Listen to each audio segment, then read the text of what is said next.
A fé não quebra pela dúvida, quebra pela tentativa de escondê-la. Hoje, eu vou te mostrar o que realmente acontece na mente de um crente quando a lógica encosta na fé. E por que a paciência se rompe quando a dúvida ameaça o castelo das certezas. Aqui no canal 72 Visões, a gente faz outra coisa.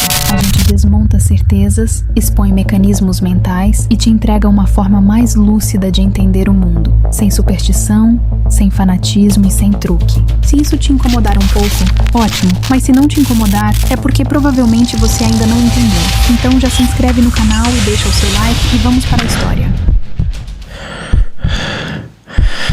Por que os crentes perdem a paciência quando tentam desesperadamente provar o seu conhecimento? Tudo começa com uma disputa que ninguém admite, a competição entre fé e lógica. O crente fala com o coração, o ateu com a razão. Mas esses dois idiomas não se traduzem. Um fala sobre acreditar sem provas, o outro sobre duvidar com propósito. E quando esses mundos se encontram, não há conversa, há colisão. O diálogo se transforma em trincheira. O crente não tenta te convencer, tenta se proteger. Porque questionar Deus não é apenas duvidar de uma ideia. É encostar o dedo na estrutura que sustenta a própria mente. O ateu incomoda não pelo que diz, mas pelo silêncio que carrega. Ele não precisa provar nada, não joga o mesmo jogo, não precisa vencer, nem converter. Apenas observa e entende o teatro. A fé tenta provar o improvável. Quanto mais se explica, mais o argumento se desfaz. O ateu de verdade não entra nesse ciclo. Sabe que discutir fé é discutir emoção, não razão. Então responde com calma.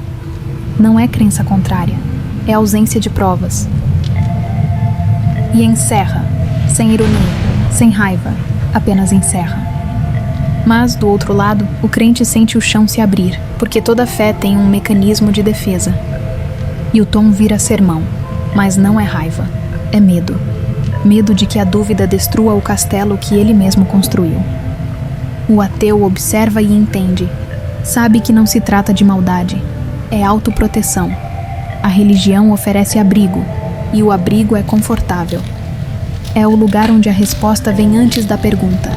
Onde o mistério é proibido de mudar, e onde a paz é garantida, desde que você não pense demais. O ateu reconhece o valor do abrigo, mas não aceita viver dentro dele, porque um abrigo que te impede de sair não é refúgio, é cela.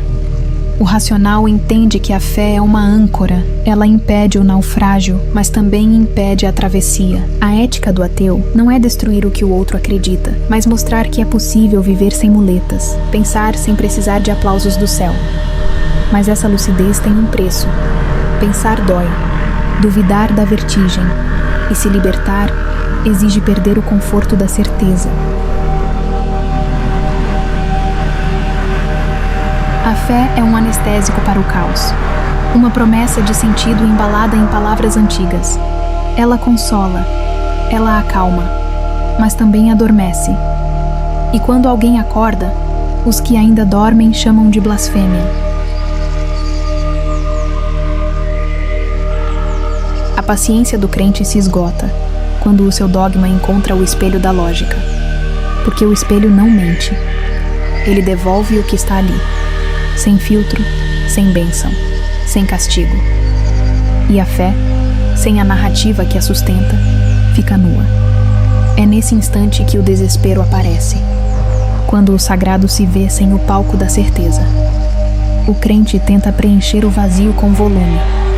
Aumenta o tom, recita, ordena, implora, mas quanto mais grita, menos acredita. O ateu, em silêncio, entende.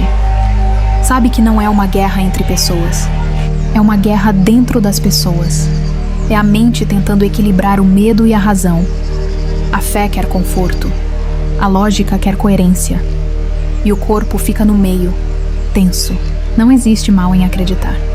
O problema é transformar a crença em regra universal. É usar o próprio medo como moral. A fé se protege da dúvida como o corpo da dor. Mas sem dor não há aprendizado. Sem dúvida, não há avanço. O ateu entende isso. e por isso sua calma incomoda, porque ele não precisa provar o contrário. Basta existir sem precisar provar nada. O ateu verdadeiro não é o inimigo da fé. É o lembrete do que ela tenta esquecer, que acreditar não muda o real. Acreditar é apenas pintar o mundo de esperança, mas a parede continua a mesma. O crente tenta transformar sentimento em argumento, mas a fé não foi feita para ser provada. Ela foi feita para ser sentida, e quando ela tenta invadir o território da razão, se quebra. A lógica não é inimiga da fé, é o espelho dela, e todo espelho é cruel com quem não quer se ver. Mas há um ponto em comum entre os dois. Ambos procuram sentido. Um busca no céu, o outro dentro da própria mente. Ambos temem o mesmo vazio, só mudam o nome que dão para ele. E talvez o verdadeiro conflito nunca tenha sido entre fé e razão, mas entre o medo e a lucidez.